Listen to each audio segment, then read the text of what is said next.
In this video you'll see how I ended up being a parent for a bunch of ants, and my step-by-step plan to repurpose their lives after losing their queen. Whether it was a success or not is up to you to judge. I did it the best I could. It all started when I was going to eat some donuts after arriving home, and surprise, they were full of ants. And as you can see, they are not running away, which means something terrible just happened. Their nest is not nearby. They don't know where to go. I brought them with me, and I don't even know at which point they hitchhike on my donuts. So I don't know where their colony is either.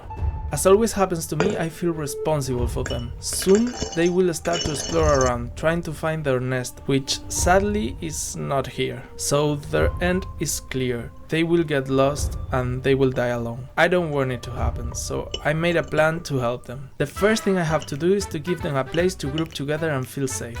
A microterrarium will work, but don't worry, this is a temporary allocation. It's just my plan's first step. There's a few more things we have to do so the ants can live on their own. I don't even know if this is gonna work, but I want them to feel as comfortable as possible. So I'm trying to replicate the outer world the best I can, with dirt, moss, plants and water.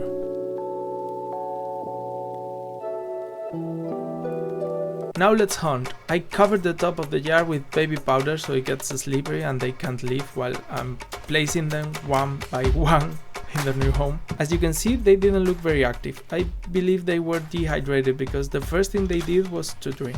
Now it's their time to explore the terrarium. I hope they find a nice place to make their home.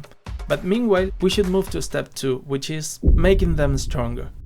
Every morning I drop water on the terrarium so they can drink. When I do it, they become very active, and I found out that they usually come from under the same stone, which for me means that they already have a new place they can call a home. Things are moving in the right direction. About feeding.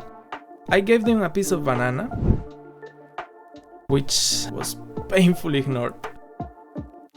So I had to move on to the old and reliable donuts. I know for a fact they like donuts, but it got wet and... well, they use it to take showers, so it wasn't a complete failure. But I need to see them eating before moving to the next step, so I also tried with a paper wet on molasses, and they loved it.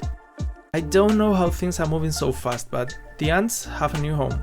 They are fed and hydrated, and they are still curious about the big outside. I hope all my efforts are worth it. For all this time the terrarium has been open, but surrounded by water. I did it so they don't forget about living and exploring, but I didn't want them to go too far and get lost. If I want them to survive, I need them to learn that together they are stronger.